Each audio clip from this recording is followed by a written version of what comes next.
Assalamualaikum warahmatullahi wabarakatuh.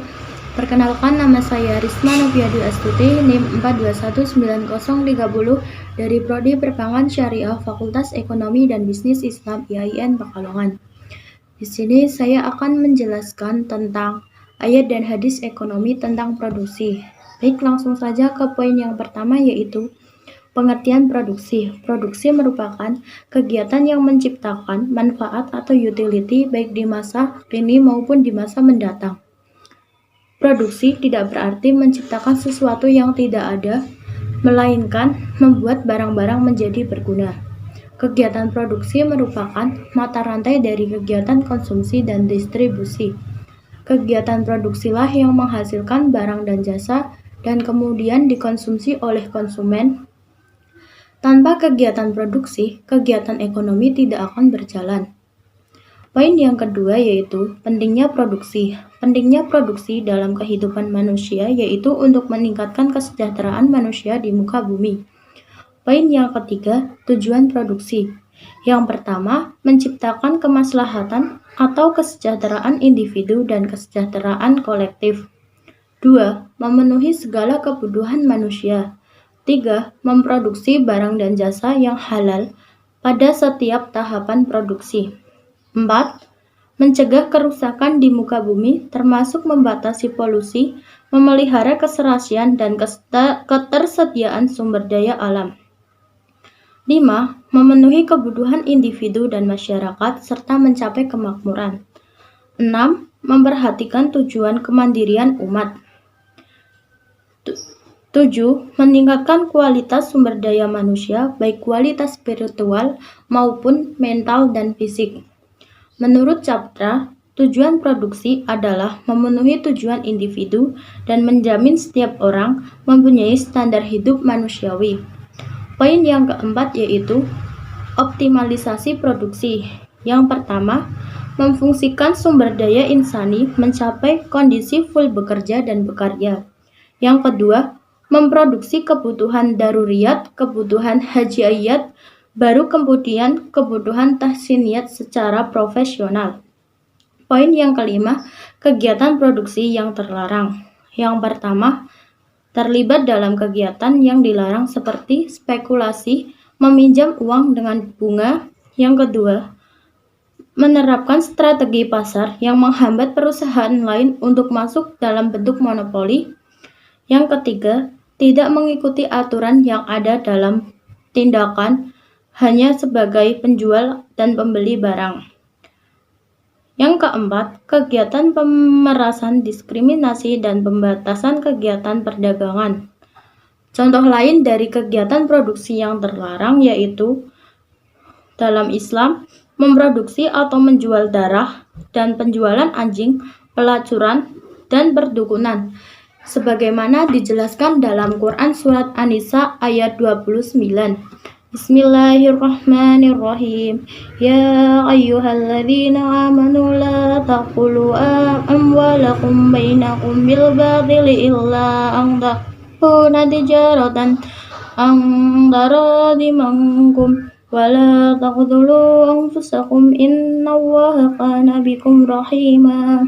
Yang artinya, hai orang-orang yang beriman, janganlah kamu saling memakan harta sesamamu dengan jalan yang batil, kecuali dengan jalan perniagaan yang berlaku dengan suka sama suka di antara kamu. Dan janganlah kamu membunuh dirimu. Sesungguhnya Allah adalah Maha Penyayang kepadamu. Quran Surat An-Nisa ayat 29. Poin yang terakhir yaitu ayat dan hadis produksi. Yang pertama, Quran Surat Al-Hadid ayat 25. Yang kedua, Quran Surat Al-Anbiya ayat 80. Yang ketiga, Quran Surat As-Saba ayat 10-11. Yang keempat, Quran Surat An-Nahl ayat 5-9. Baik, saya akan membacakan Quran Surat Al-Hadid ayat 25. Bismillahirrahmanirrahim. Laqad arsalna rusulana bil bayyinati wa anzalna ma'ahumul kitaba wa mizana liyaquman nasu bil qist wa anzalna hadida fihi بأس شديد ومنافع للناس وليعلم الله من ينصر ورسله بالغيب إن الله قوي عزيز, yang artinya sesungguhnya kami telah mengutus rasul-rasul kami dengan membawa bukti yang nyata, dan telah kami turunkan bersama mereka Alkitab dan neraca keadilan, supaya manusia dapat melaksanakan keadilan, dan kami ciptakan besi yang padanya terdapat kekuatan yang hebat dan berbagai manfaat bagi manusia, supaya mereka mempergunakan besi itu, dan supaya Allah mengetahui siapa yang menolong agamanya dan rasul-rasulnya, padahal Allah tidak dilihatnya. Sesungguhnya Allah Maha Kuat lagi Maha Perkasa. Yang kedua, Quran Surat Al-Anbiya ayat 80. Bismillahirrahmanirrahim. Wa'allamnahu san'ata labusul lakum lituhsinakum min ba'sikum fahal antum syakirun, yang artinya, dan telah kami ajarkan kepada Daud membuat baju besi untuk kamu, guna memelihara kamu dalam peperangan, maka hendaklah kamu bersyukur kepada Allah. Quran Surat Al-Anbiya ayat 80. Yang ketiga, Quran Surat An-Nahl ayat 5-9.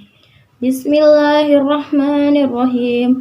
Wal an'ama khalaqaha lakum fiha dif'u wa manafi'u wa minha ta'kulun.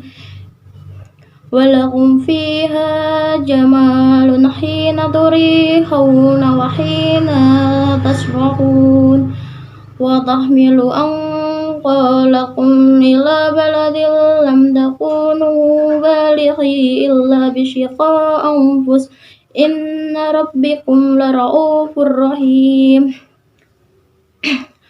Wal khayla wal bihala wal hamira li'arkab wazina wa yahluqu ma la ta'lamun wa 'alallahi qasdul sabili wa minha jair walau syaa lahadakum ajma'in. Yang keempat, Quran Surat As-Saba ayat 10-11. Walaqad atayna Dawuda minna fadla ya jibalu awbi ma'ah wa tayra wa anna lahu hadidil wa a'malu sabihadu wa qaddar fisyar wa a'malu saliha inna bima ta'maluna basyir, yang artinya, dan sesungguhnya kami berikan kepada Daud karunia kami. Kami berfirman, hai gunung-gunung dan burung-burung, bertasbihlah berulang-ulang bersama Daud. Dan kami telah melunakkan besi untuknya, yaitu buatlah baju besi yang besar-besar, dan ukirlah anyamannya, dan kerjakanlah amalan yang saleh. Sesungguhnya aku melihat apa yang kamu kerjakan. Quran Surat As-Saba ayat 10-11.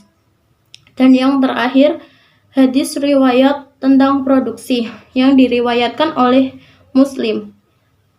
Dari Jabir radhiyallahu anhu berkata, Rasulullah shallallahu alaihi wasallam bersabda, barang siapa mempunyai sebidang tanah, maka hendaklah ia menanaminya. Jika ia tidak bisa atau tidak dapat menanaminya, maka hendaklah diserahkan kepada orang lain untuk ditanami, dan janganlah menyewakannya. Hadis riwayat Muslim. Demikian penjelasan materi tentang ayat dan hadis ekonomi dari saya.